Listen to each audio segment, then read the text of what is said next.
what up you guys, Danny B. You're watching The Trash Dash. In this video I'm going to be reviewing Midnight Run. How much exactly are you getting for me? I don't think that's any of your concern, but I'll tell you just to tell you. 100,000. 100,000? To me, you take 100,000 and let me go? Not by a long shot. 200,000? I never took a payoff in my life, and I'm not going to start with someone like you. Why not?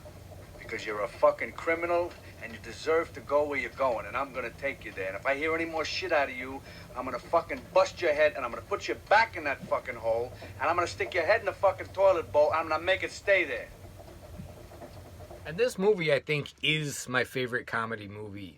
For a long time, it was Fast Times at Ridgemont High, but I really kind of realized that I like this one better than that. And yeah, I've always loved this movie. So Robert Deniro is the star of this, and then Charles Grodin too. But really, the whole cast is like this ensemble of like underrated character actors. Everyone is great in this, all the way down to like the little kid sitting next to De Niro when he's making the fake ID, and then the kid reacting. Yaphet Kotto, Dennis Farina, the guy that plays Marvin. And then some of them, I don't even know if they're actors. Like the people working in the bus station and stuff. It might just be regular people, like the waitress with the buggy eyes when they're ordering food. Directed by Martin Brest, who did like the Beverly Hills Cop movies, and written by George Gallo, who's one of the most underrated screenwriters, I think. One that George Gallo wrote that's kind of like this is Trapped in Paradise with Nicolas Cage. He also wrote a good one called 29th Street. This movie's a little bit like Trains, Planes, and Automobiles, but it's a little bit more like action movies, street-wise kind of thing. And so what it's about is De Niro is a bounty hunter,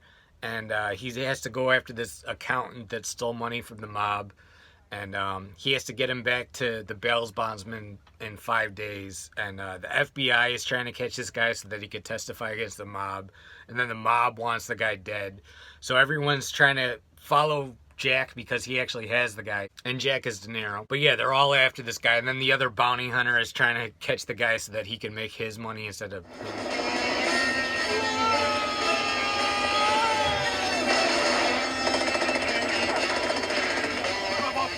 There goes 100 grand. 100? And he was gonna pay you 100? Why? What was he gonna pay you? 25. Oh. Son of a bitch. It's a very funny movie, but all the characters play it completely straight, except for maybe Charles Grodin, who's like, you know, like annoying. But yeah, it's a very good character study, because throughout the movie you kind of figure out more and more about why De Niro does what he does, and why he is as a person. And I absolutely love the score in this from Danny Elfman. It's one of his most unique scores. He's not doing like the whole like, you know, kind of crazy orchestra type of thing. He's got more of a bluesy kind of score on this. If they didn't put his name, I wouldn't even known he did it. I don't think I've ever seen De Niro as charismatic as he is in this movie. And he plays it kind of like almost kind of like a Humphrey Bogart kind of thing, where he's like worn out, he's like pissed off, and he's trying to get this guy to where he's going.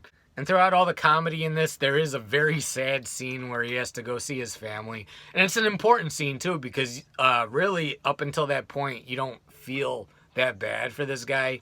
But then you kind of see, like, what the mob did to him and his family, and you kind of realize, like, oh, they fucking tore his life apart. And it deals a lot with morals, like, what am I doing what's right? Am I doing what's wrong? Even if I'm trying to do the right thing, am I still wrong? And it's kind of weird to call this a coming-of-age movie because, you know, they're all, like, 45 or whatever. But I would say this is very close to kind of like a coming-of-age movie where you have to kind of decide who you want to be as a person. And then one of my favorite characters in this is the... Eddie, the guy that works at the bail bondsman's place, who's always just like, I guess he's the assistant, but he's like eavesdropping on all the phone calls, and every time it's like, hey, listen, maybe I have to go get some donuts. And then he just goes to the payphone down the street to like inform whoever, the mob, where the guy is and stuff. But I love that that's his excuse every time.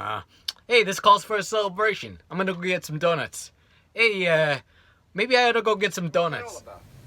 Jerry Walsh got the Duke. Walsh got the Duke? He got him. He got the Duke. No kidding? This calls for a celebration. I'll get some donuts.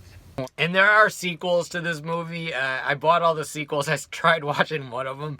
It stars the guy that played Shooter McGavin in Happy Gilmore. I couldn't get through the first half of that one. I will watch them, but compared to this one, they're not. I mean, at least the one I saw was nowhere as good as this. But yeah, such a great movie. And as much as I love Trains, Planes, and Automobiles, I do think this one is a lot better than that. Some good action scenes and a lot of good like character development in this. And I'm going to give this one 5 out of 5 stars. It's Midnight Run. Alright guys, it's Danny B. You're watching the Trash Dash. Let me know what you think of Midnight Run. Let me know if you've seen any other George Gallo's screenwriting films. Let me know your favorite Robert De Niro movie. Let me know your favorite Charles Grodin movie. Hit the like button, comment, and subscribe. Peace out.